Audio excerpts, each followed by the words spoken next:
Sí, señora. Señora. Bueno, Señora. ya me asusta. Es que sí está como bloqueándose, yo no sé.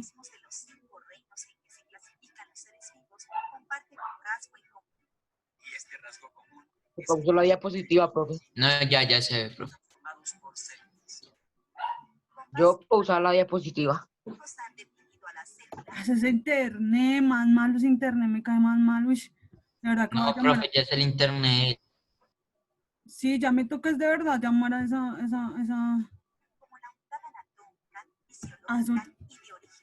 cambiar este internet, de ¿verdad? Toca protestar, profe. Obvio. ¿Pero ahí están viendo? Sí, señora. Sí, señora. Bueno.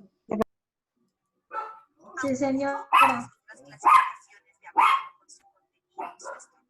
Se considera que existen dos tipos de células: las células procariontes y las células eucariontes. Ambos tipos de células comparten ciertas características. Por ejemplo, su material genético de herencia está formado por ácido desoxirribonucleico, tienen membranas estructuralmente iguales y su metabolismo es muy semejante. Sin embargo, también guardan entre sí importantes diferencias. La más relevante de ellas consiste en que las procariontes no tienen núcleo y las eucariontes sí. De esta característica se deriva precisamente el nombre de estos tipos de células. ¿Sí están viendo? Sí.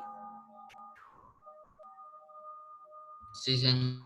Sí, Señora. señora. La palabra procarionte viene del griego pro, que significa antes, y de carión, que significa núcleo. Así, procarionte quiere decir antes del núcleo. El término eucarionte también proviene del griego.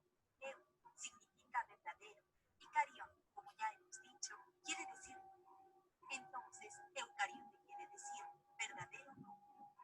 Bueno, hemos visto la distinción básica entre eucariontes y procariontes. ¿Estamos? Ahora es tiempo de ir más a fondo. Sí, señora. Gracias.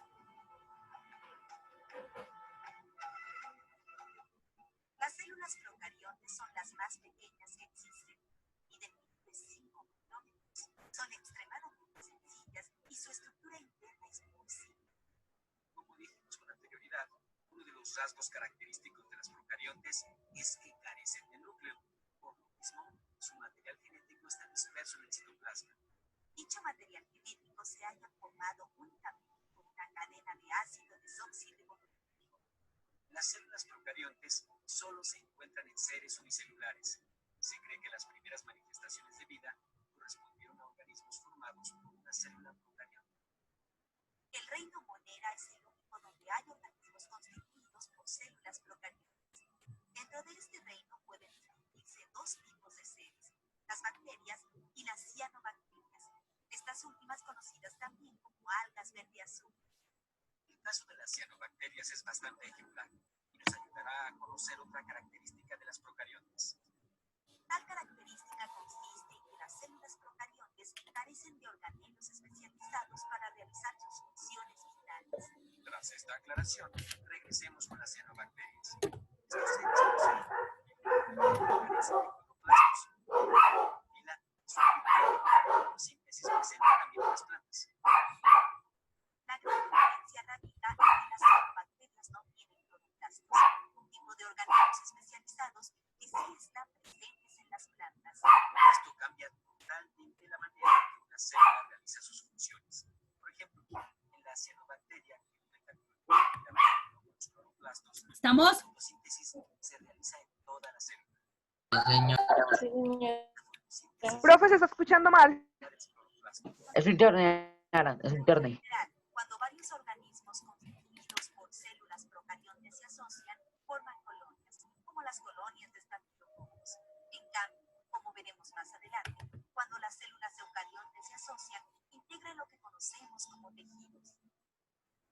Las células eucariontes son el resultado de la evolución de las procariontes. Se cree que tal proceso evolutivo tuvo lugar a lo largo de más de 2 millones de años. La propiedad distintiva de las eucariontes es que su material genético se localiza dentro del núcleo delimitado por la membrana nuclear. Es precisamente el núcleo lo que diferencia una célula eucarionte de una procarionte. En las eucariontes, la composición genética del ácido desoxirribonucleico es bastante compleja, pues está estructurada en varias cadenas de gran longitud. Las células eucariontes son de mayor tamaño que las procariontes. Además, son las células características de los seres unicelulares y multicelulares de los reinos protista, animalia y plantaria. La complejidad de las eucariontes reside en que tienen organelos especializados en una función determinada. Por ejemplo, las mitocondrias son organelos especializados en la respiración. Es solo a través de las mitocondrias que una célula eucarionte respira.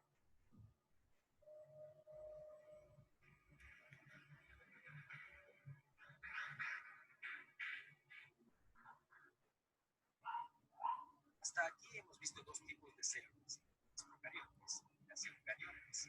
Esta clasificación de la unidad fundamental de la vida se basa únicamente en el contenido y la estructura de la célula. Si consideramos otros parámetros como la forma, el tamaño y la función, advertiremos que incluso dentro de un solo individuo hay muchas otras clases de células.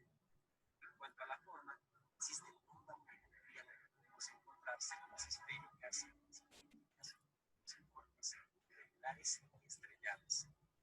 Hay células redondas llamadas cocos, células alargadas en forma de bastón llamadas masivos, células espiraladas, es decir, espiral, llamadas espirilos y espiroquetas. En lo referente al tamaño, es muy importante subrayar que depende de la función que desempeñen las células. La función limita el tamaño. En otras palabras, las dimensiones de una célula dependerán de las tareas que deba realizar. Las células más pequeñas son las bacterias, y entre las más grandes se encuentran los óvulos y las células nerviosas, cuyas prolongaciones llegan a medir hasta 1 metro. La diversidad de las células se relaciona con su forma y tamaño.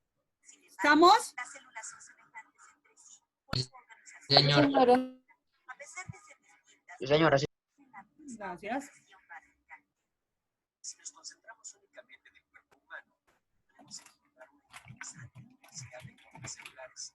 He aquí algunas de ellas: tropos, extraños, células musculares, células óseas, células epiteliales. Cuando las células que son semejantes se organizan para realizar una misma función, conforman un tejido. La función de cada tejido determina la forma, tamaño, color y estructura de las células. Un claro ejemplo lo encontramos entre las células del tejido muscular y las células del tejido óseo. La diferencia más visible entre estos tipos de células puede advertirse de manera sencilla si comparamos la estructura de un músculo con la de un hueso. La elasticidad del músculo está de manera evidente con la dureza del hueso. Ello se debe tanto a las funciones que cumplen como a las características de las células de estos tejidos. Las células de los músculos constituyen un entramado de fibras elásticas que hacen posible el movimiento. Esta función determina la forma alargada de las células musculares. Las células del hueso son muy diferentes. En lugar de ser alargadas, tienen una forma circular. Su dureza es característica. Se debe O avenida o diagonal, hay dos parecen, ¿listo? Al lado nos ¿Ya? va a aparecer ¿Te un listo el pelo? asterisco, No. el cual nosotros le vamos a ubicar el número de la dirección ¿Por qué? ¿Para dónde vas? abajo, si es un... si ¿Cómo es estaba A, hace tanto tiempo? Ya me dolía la ¿cierto? Juan, ¿Vale? Ahí va se quedó. Cierren los micrófonos. relacionadas con ¿Quién es el que lo tiene abierto? Es que mi computador está bloqueado. Dime, Juan. Otras permanecen inmóviles, unas son esqueléticas y otras alargadas. Profe, una pregunta. Dime. Yo cuando copié las diapositivas decía que el reino fungi, o sea, el reino hongus, no tiene respiración. ¿No tiene qué? ¿Y por qué respiración? Porque el reino fungi no tiene respiración en las células. No, porque es que ellas hacen es como un intercambio. ¿Sí? Porque es que lo que pasa es que ellos no se desarrollan, no se desarrollan en un medio aeróbico como el de nosotros, sino que ellos necesitan la presencia de otros nutrientes para hacer ese proceso de respiración. Entonces ellos hacen es como un proceso más de intercambio, ¿sí me entiendes? Con el ambiente, no como nosotros que sí tenemos un propio proceso de respiración, ellos hacen algo más relacionado al intercambio, ¿listo? Cuando veamos respiración, les voy a explicar un poquito para que puedan comprender eso. O sea, nosotros también hacemos un intercambio gaseoso mediante un proceso de la respiración, pero ellos también hacen a manera como de un intercambio, ¿sí? Pero por células específicas que tienen. ¿Listo?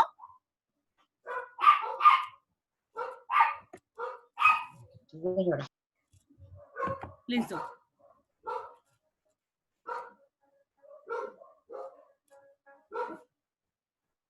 Estudiar la célula es de muchas formas estudiar el origen de la vida. Por supuesto, eso resulta bastante complejo, pero además es sumamente interesante. Para comprender cabalmente el funcionamiento de una célula, es necesario entender qué papel desempeña cada uno de sus organelos.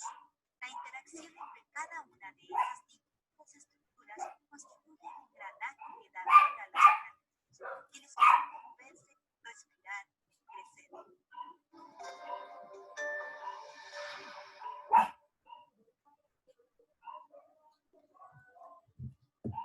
Bueno, listo. Entonces, básicamente, ahí nos explicaban la importancia, ¿cierto?, de los mecanismos de nutrición, cómo se están nutriendo, en este caso, células que no son tan complejas, ¿sí?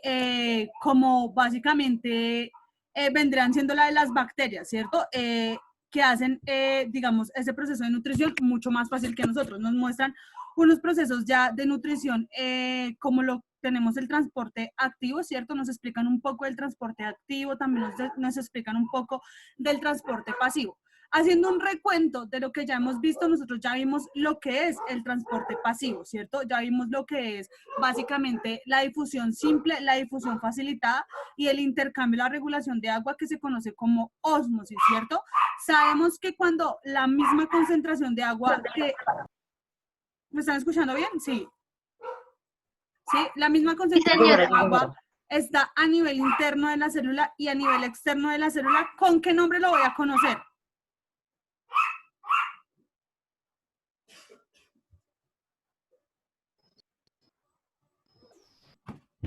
¿Cómo, Señora, profe? ¿Cómo digo? se llaman las células? O sea, perdón, ¿cómo se llama el tipo de ósmosis que nos indica que la misma cantidad de agua tenemos dentro y fuera de la célula? ¿Isotónica? Isotónica, muy bien, ¿cierto? Cuando hablamos de que hay mayor soluto, ¿cierto? Afuera que adentro de la célula, ¿cierto? Y estamos hablando de ósmosis, ¿cómo se va a llamar esa concentración?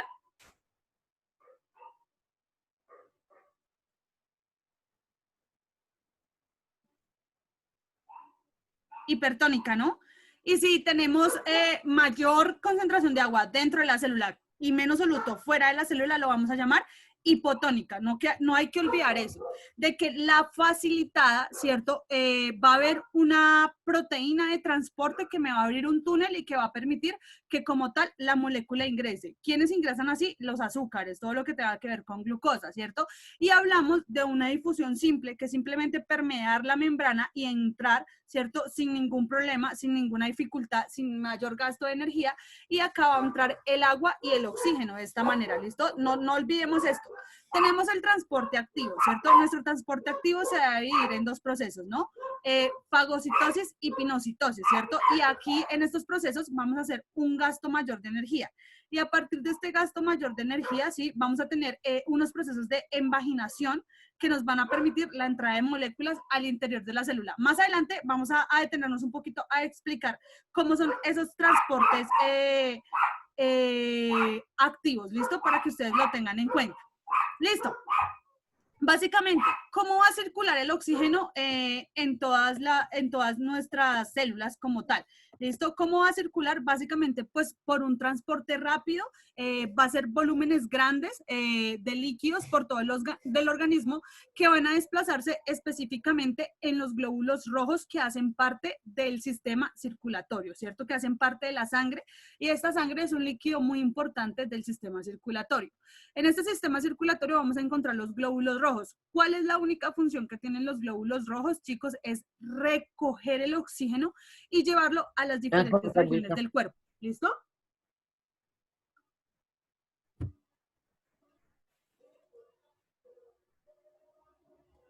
¿Alguien iba a hacer alguna pregunta? Creo que escuché una pregunta por ahí. Volvemos a entrar. Volvemos a entrar. Obis. ¿Listo? Entonces, tenemos básicamente, chicos, que todo este, ¿sí?, intercambio de gases y todo este intercambio de sustancias que tenemos a nivel del cuerpo, ¿sí?, se van absorbiendo y se van eliminando. También donde en nuestro líquido, que es muy importante del sistema circulatorio, que es la sangre, ¿cierto? Pero específicamente, ¿sí?, en una parte que conforma la sangre, ¿sí? ¿Ustedes saben cuáles son las células de la sangre? Para continuar explicándoles esto.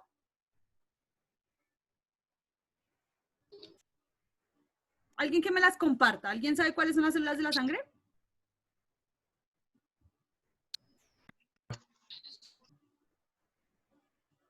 ¿Nadie? Las células de la sangre. Los glóbulos rojos, profe. ¿Qué más? Los glóbulos blancos. Blancos. ¿Qué más? Las plaquetas. ¿Qué más? Sí, profe. Y el plasma. ¿Listo? Son esas cuatro, digamos, partes o células o estructuras. El plasma es un líquido, ¿sí?, que vienen a componer el tejido de la sangre. ¿Listo? Entonces vamos a tener glóbulos rojos, que son los encargados de transportar oxígeno, glóbulos blancos, que van a ser los encargados de defender el organismo como tal, plaquetas, de hacer todo el proceso de reconstrucción, ¿sí?, cuando tenemos algún área y demás, y vamos a tener el plasma. El plasma es lo que va a desplazar nutrientes y es lo que va a desplazar desechos que tengamos, digamos, a nivel de nuestro cuerpo, ¿listo? Por eso es muy importante, digamos, ver una relación que hay entre la nutrición, ¿cierto?, que hay en ese proceso de nutrición, en ese proceso de circulación, ¿sí?, como tal, y ese proceso de respiración. O sea, todo va a tener mucha, digamos, relación, y es un poco lo que yo les hablaba todo el tiempo, ¿cierto? Y es ver cómo todos los sistemas tienen que adaptarse, acomodarse y comunicarse entre sí para mantener la vitalidad de un organismo como tal, ¿listo? Entonces viene dado que hay un tipo de transporte, ese transporte es de medida interna. Acá va a haber algo que se llama el intercambio gaseoso. Básicamente ese intercambio gaseoso se da entre el cambio de oxígeno, ¿cierto?, y de dióxido de carbono que nosotros producimos como producto, pues, de desecho. Nosotros los seres humanos en nuestro proceso de respiración, ¿cierto?, también en nuestro proceso de nutrición, ¿sí?, producimos como producto de desecho como tal dióxido de carbono, ¿sí?, que las plantas lo recogen y lo hacen parte de ellas para producir como producto de desecho de ellas oxígeno. Oxígeno que nosotros cambiamos, ¿cierto?, en nuestro cuerpo intercambiamos como tal para generar un proceso de respiración. ¿Listo? Pero, profe, aunque las plantas también respiran oxígeno a veces.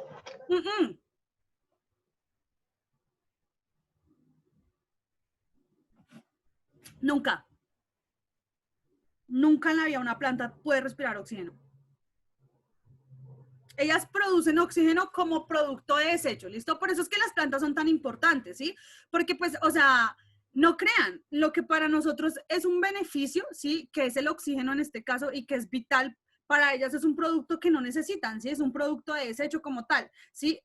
Y nosotros, ¿sí?, producimos dióxido de carbono. Para nosotros eso es un producto de desecho. Aparte que si nosotros dejamos muchas concentraciones de dióxido de carbono dentro de nuestro cuerpo, todos los procesos locomotores y todos los procesos a nivel de movimiento y pues a nivel de nuestro organismo, la función interna normal que hay, empiezan a fallar. ¿Sí? Porque por las concentraciones de dióxido de carbono. De hecho, muchas concentraciones de dióxido dentro de los músculos cuando usted hace ejercicio. Ahora les voy a explicar esto. Un poquito, a mí que también me gusta un poquito ese tema de explicar, a mí me hubiera gustado de pronto ir al gimnasio y eso y poderles explicar a los entrenadores, ¿sí?, de que existe una ciencia que se llama la biología y que esa ciencia permite explicar muchos procesos a nivel como tal del organismo que pues contribuyen a la salud y a la vitalidad de un cuerpo. Resulta y pasa, chicos, que cuando uno va a un gimnasio, ¿sí?, y usted por allá hace ejercicio, ¿sí?, y bueno, al primer día, ¿sí?, y usted es una persona sedentaria. ¿Usted sabe qué es ser una persona sedentaria? Que nunca hace Eso, ejercicio, señora. que siempre está mal Que con el corazón, mantiene está enfermo. sentado todo el tiempo. Muy bien, ¿cierto? Es una persona que nunca hace ejercicio, que todo el tiempo tiene una vida de pronto de mantenerse sentado, que es una persona que no tiene ningún contacto de pronto con algo que le haga tener de pronto un esfuerzo físico, ¿cierto? Entonces una persona que, y muchas de esas personas que tienden a ser sedentarias sufren de problemas de sobrepeso, ¿cierto? Van a sufrir problemas de pronto de obesidad mórbida, de todas esas cuestiones que tienen que ver con el sobrepeso, ¿sí? Y pues resulta y pasa que estas personas sí hacen que todo su cuerpo tenga disminución en los niveles de oxígeno que ingresan como tal, ¿cierto? Entonces, al haber una disminución de los niveles de oxígeno que ingresan al cuerpo, muchos procesos del cuerpo que serían, digamos, normales, no pueden ser llevados a cabalidad, ¿sí? Y que aparte mantienen la vitalidad del organismo. ¿Por qué no pueden ser llevados a cabalidad, chicos? Porque no hay tantas concentraciones de oxígeno. Y al no haber